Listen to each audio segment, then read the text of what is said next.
আচ্ছা, তোমরা যারা নওরিন আফরোজের মানে রিসেপশনের ড্রেস নিয়ে এত ঝগড়াঝাটি করতেছো, একদল হয়েছে এই শাড়ির সাথে এই ব্লাউজ কেন, একদল হচ্ছে নওরিন আফরোজের পক্ষে, একদল আর বিপক্ষে, এইসব নিয়ে হচ্ছে ফেসবুকে ঢোকা যাইতেছে না, টিকটকে ঢোকা যাইতেছে না, ইউটিউবে ঢোকা যাইতেছে না। কেন তোমরা এগুলো কেন করতেছো ভাই?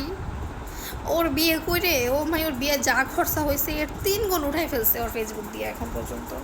তোমরা আর কত টাকা উঠাবা ওরে? মানে কেন তোমরা এত ওর ড্রেস নিয়ে কেন কথা বলো বলো তো? আই নো বিয়ের লুকটা খুব সুন্দর হয়েছে, খুবই এলিগেন্ট হয়েছে, বাট ওইখানেও সমস্যা। কেন তো লাইট কালার ড্রেস পরছে, 85,000 টাকা দামের শাড়ি পরছে, মানে আর করো না এসব, আর করো না। এভাবে হিসাব করতে তোমাদের ভাল লাগে? হ্যাঁ। আর যেই ছেলেরা এতদিন পর্যন্ত লাফাইতেছিল, হ্যাঁ সিম্পল লুক সিম্পল লুক, এটা ওয়াইফ মেটেরিয়াল, হ্যাঁ ওয়াইফ মেটেরিয়াল, জানো ওর আউটফিটের কত দাম ছিল? হ্যাঁ 17 লাখ টাকা নিয়ে আসো, 18 লাখ টাকা নিয়ে আসো, আমি তোমাকে ওইরকম সিম্পল লুক, ওর থেকেও সিম্পল লুক আমি তোমাকে বিয়ে করে নেবো, ঠিক আছে? ফালতু।